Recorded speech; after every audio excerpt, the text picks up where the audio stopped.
दोस्तों, स्वागत है आपका इस नई वीडियो में। इसमें हम बात करेंगे टीसीपी हेडर। इसमें टीसीपी हेडर का ओवरव्यू देखेंगे हम। बहुत डिटेल में नहीं जाएंगे इस वीडियो में, बट एक ओवरव्यू देखेंगे कि इस जो एक एक सेक्शन है इस टीसीपी हेडर का, उसका क्या मतलब है। और आगे आने वाली वीडियोस में हम एक एक जो फील्ड है उसके बारे में डिटेल से बात करेंगे, बिल्कुल कि ये कैसे कैलकुलेट होता है, इसकी क्या ज़रूरत पड़ती है, या ये कब कब यूज़ होता है, या इसमें क्या क्या यूज़ होता है। तो सारी डिटेल आने वाली वीडियोस में होंगी, बट एक ओवरव्यू देख लेंगे ताकि हम समझ सकें कि टीसी पैडर की एक एक फील्ड क्या है, और फिर आगे आने वाली वीडियोस में उन फील्ड्स के बारे में डिटेल में बात करेंगे। सो दोस्तों, चलिए शुरू करते हैं। इसमें जैसा कि आप देख सकते हो स्क्रीन पे टीसीपी हेडर है यहाँ पे, और इसमें जो फील्ड्स हैं आप देखोगे तो ये यहाँ से फील्ड लेकर के टोटल, जैसे मैंने ऊपर एरो दिखाया, यहाँ तक की फील्ड जो है 32 बिट्स यानी कि 4 बाइट की होती है।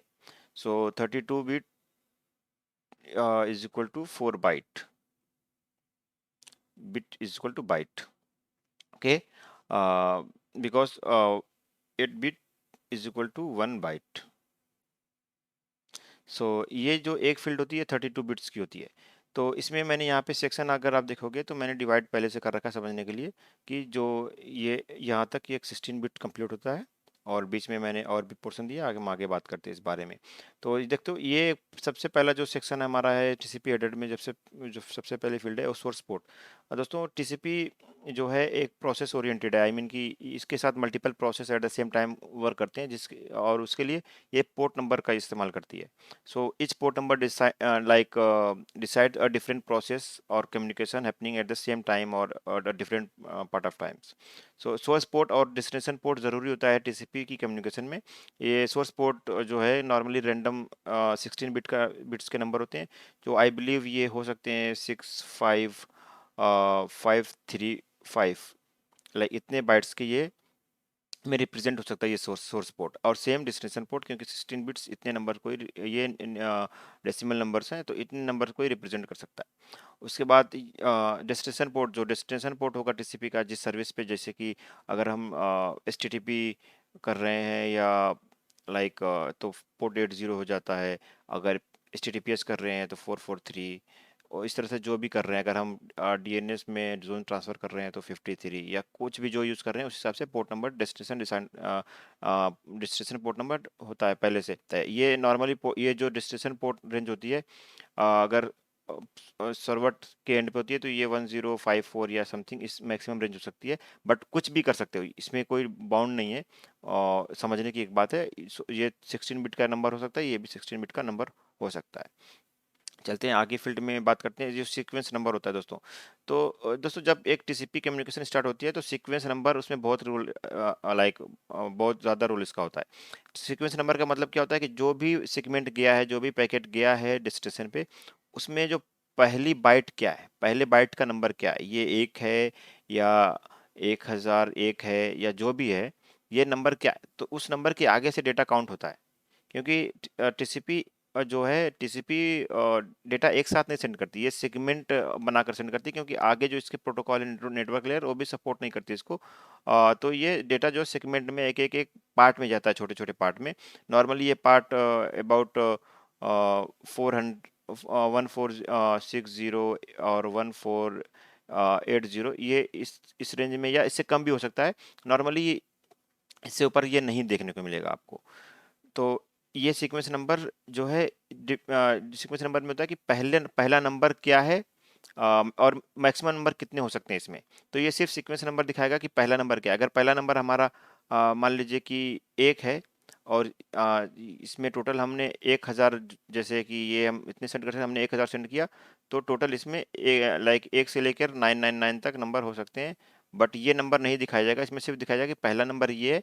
उसके बाद depending on the total byte of this file, last number calculate हो जाता है। और वो जो लास्ट नंबर होता है, मान लीजिए सीक्वेंस नंबर हमारा 1 हो गया, और इसमें 1000 बाइट होती है, तो लास्ट नंबर अगर 999 हुआ, तो जो एक्नॉलेजमेंट नंबर जो होता है हमारा, वो इसी पे डिपेंड करता है कि क्या हम एक्सपेक्ट कर रहे हैं नेक्स्ट फाइल। तो इस सीक्वेंस के नंबर का शायद ये ना हो, लाइक ये जो एक्नॉलेजमेंट नंबर आता है बेसिकली ये आता है जो रिसीवर होता है उसके एंड से। तो जो ये सेंडर सीक्वेंस नंबर सेंड करता है कि ये सीक्वेंस मेरा 99 है, तो जो रिसीवर उसको एक्नॉलेजमेंट सेंड करता है, हो सकता है वो एक्नॉलेजमेंट के साथ डेटा सेंड करे तो उसका अपना सीक्वेंस नंबर यहाँ पे डिफरेंट होगा, बट एक्नॉलेजमेंट नंबर होगा जो फाइल का को ये एक्नॉलेज कर रहा है जिसका सीक्वेंस नंबर आया है। तो एक हेडर में जो सीक्वेंस नंबर ये बन के आया है तो उसका एक्नॉलेजमेंट नंबर हो जाएगा 1000, मतलब I am expecting this byte now.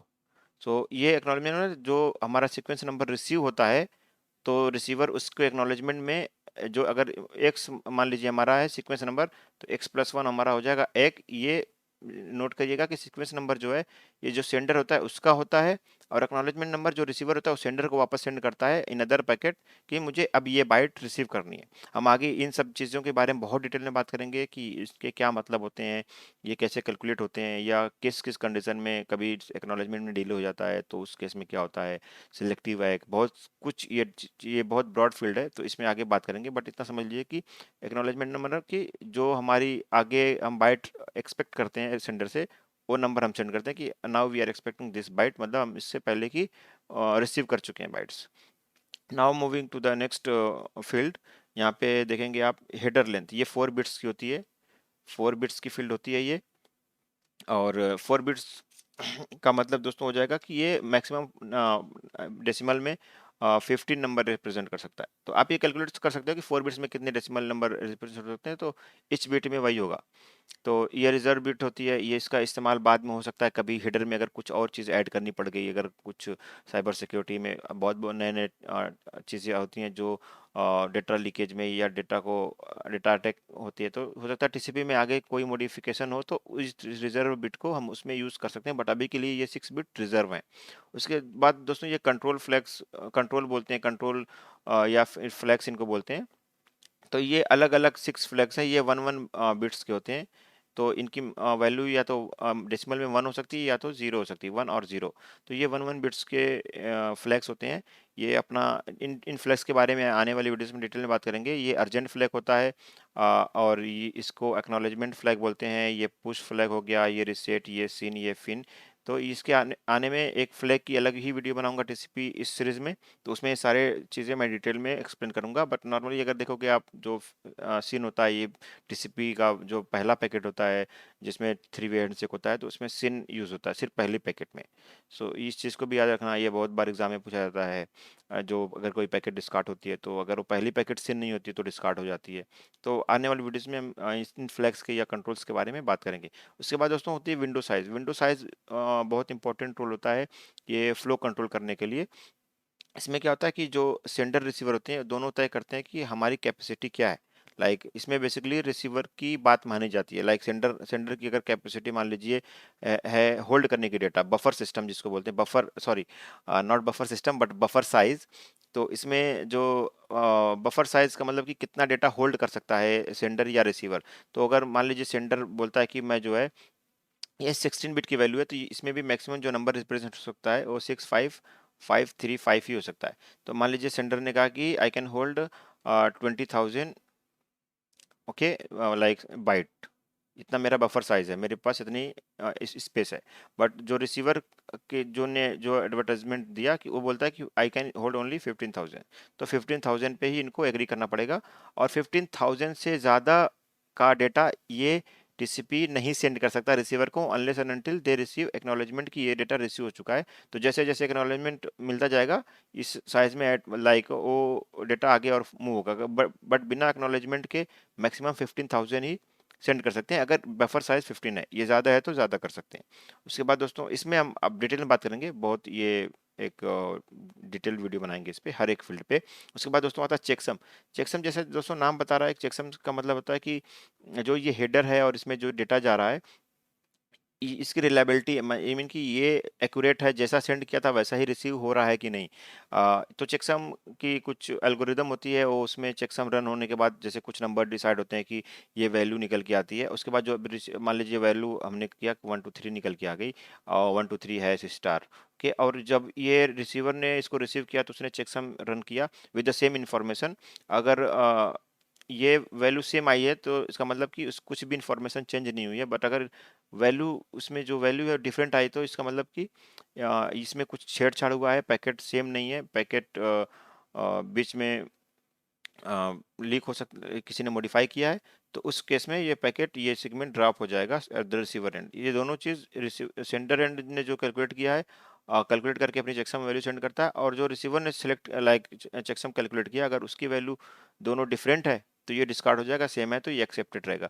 उसके बाद दोस्तों ये अर्जेंट पॉइंटर, यहाँ पे हमने बात की थी एक अर्जेंट फ्लैग होता है, तो जब अर्जेंट पॉइंटर बता, जब अर्जेंट फ्लैग ऑन होगा, आई मीन कि हम आगे बात करेंगे कि कितना क्या अर्जेंट होता है। बेसिकली क्या होता है कि जो सेगमेंट होता है हमारा, उसमें कभी कभी क्या होता है कुछ डेटा इंपॉर्टेंट होता है, कुछ हम रियल केसेस में बात करेंगे कि कब ये डेटा इंपॉर्टेंट होता है।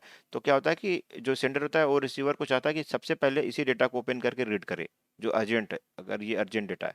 तो जो ये वाली बाउंड्री है, ये वाली बाउंड्री, तो जो अर्जेंट पॉइंटर होता है इसी बाउंड्री को दिखाता है कि इस नंबर की बिट, लाइक क्योंकि नंबर में होते हैं जैसे सीक्वेंस नंबर में ये सारी चीज़ें होंगी, तो ये अर्जेंट पॉइंट बताएगा कि इतने नंबर के पे जो है हमारा अर्जेंट पॉइंटर, यहाँ से हमारा डेटा एंड होता है, अर्जेंट डेटा यहाँ पे हमारा एंड हो गया। तो ये एक बाउंड्री अर्जेंट पॉइंटर एक पॉइंट दिखाता है कि यहाँ तक हमारा अर्जेंट डेटा है, उसके बाद नॉर्मल डेटा है। तो अर्जेंट पॉइंटर इस काम में आता है, और ये भी 16 बिट की वैल्यू है।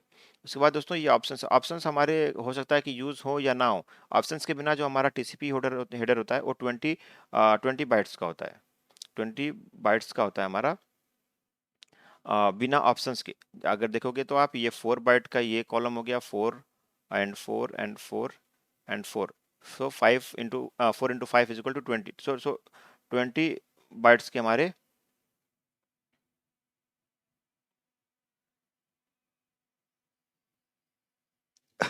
दोस्तों सॉरी मेरा कुछ, ओके लेट मी जस्ट सी।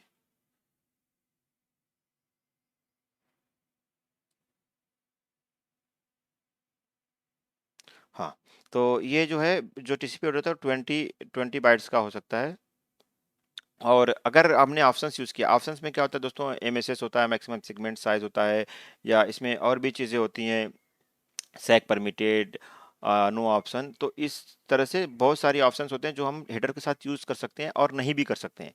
तो ये चीज़ ऑप्शनल होती है। अगर इसमें से हमने कोई भी हेड यूज़ किया, अगर हमने मान लीजिए कि कुछ बिट्स यूज़ किए हैं, तो वो चीज़ हेडर के साइज में ऐड हो जाएगी। तो हमारा हेडर मैक्सिमम 40, मिनिमम 40 और मैक्सिमम 60 हो सकता है, क्योंकि मैक्सिमम हम 40 बाइट्स का ऑप्शन यूज़ कर सकते हैं। ऑप्शन में भी डिटेल, इसमें बहुत से ऑप्शन हैं जिसके बारे में हम डिटेल में बात करेंगे। बट अभी के लिए समझिए कि ऑप्शंस कुछ जैसे ये फ्लैग्स हो गए, इस तरह से ऑप्शंस होते हैं कि जिनको हम यूज़ करते हैं टू कम्युनिकेट प्रॉपरली और इन अ बेटर वे। तो ऑप्शंस हो सकता है यूज़ हो, और नॉर्मली यूज़ होते ही हैं। कुछ ऑप्शंस हैं जो तो हर कम्युनिकेशन में कभी ना कभी यूज़ होते हैं, कुछ नहीं यूज़ होते।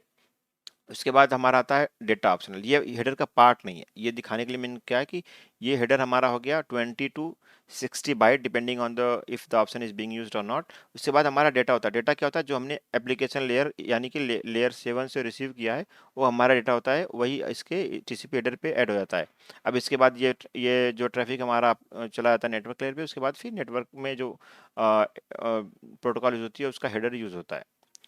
तो दोस्तों ये वीडियो में इतना ही। आने वाली वीडियोस में हम इन सब चीज़ों के बारे में डिटेल में बात करेंगे। आपका बहुत बहुत शुक्रिया, आप लोगों ने आप लोग चैनल को सब्सक्राइब कर रहे हैं, वीडियो को शेयर कर रहे हैं। बहुत शुक्रिया दोस्तों। आने वाली वीडियोस का इंतजार करिए, वो बहुत ही डिटेल्ड वीडियो होने वाली है। Thank you.